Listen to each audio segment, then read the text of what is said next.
That is about a Pro. I said it to be unstable. I want to talk about a very important thing today. I get a lot of questions about how to avoid getting bloody knuckles.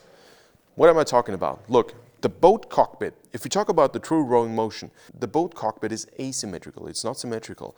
Here, about mid-drive, the left hand slips over the right hand. And that has something to do with leverage. Rowing is a leverage game. A true rowing motion is about full range shoulder mobility.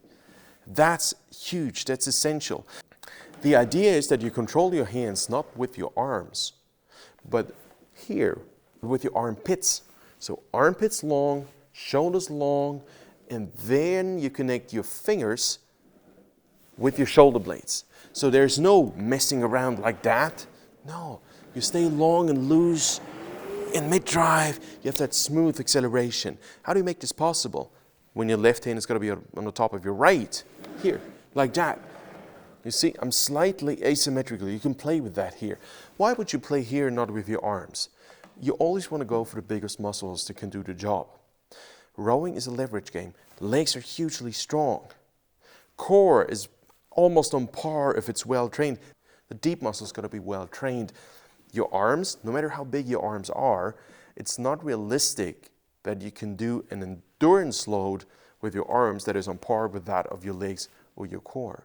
So naturally, what you want to do at the catch, make sure you're long, and then do a tiny wiggle here. If you play with your deep muscles and the shoulders and shoulder blades, it's a tiny motion, it's almost nothing. Then you still have the transfer capacity you need for the job. And that's hugely important. So down here, bah, and symmetrical again. Should it be symmetrical here? Yes, almost.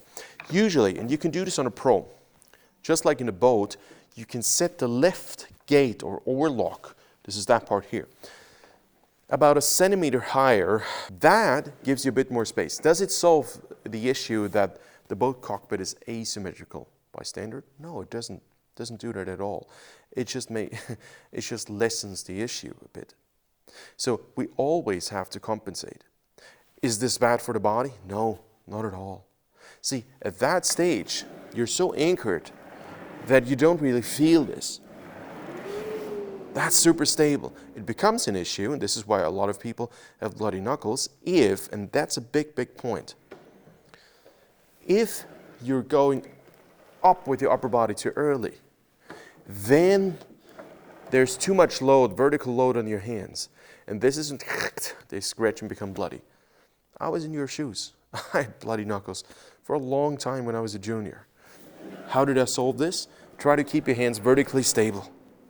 Don't go up too early. If you do this, see what happens? Bah! Your shoulders, your armpits, that are essentially the biggest muscles you have for the job, are changing their position. They're going up too early. So they're actually lifting up. And of course they transfer that onto the hands. And naturally you have bloody knuckles. Of course. Well, you may say, well, if you use the upper body swing and you rotate around the hip joint here back, won't you have bloody knuckles? No. See, the point is that if we talk about the radius the shoulder describes, it's a different kind of animal if we do that or if we come a little later. So the timing of when you use your upper body is decisively responsible for the health of your knuckles. So stay tuned, go to aramtraining.com, register for the newsletter. I never hand out your email addresses to anybody else. This is for you to stay updated. With that being said, thanks for watching, and I'll see you in the next video. Bye-bye.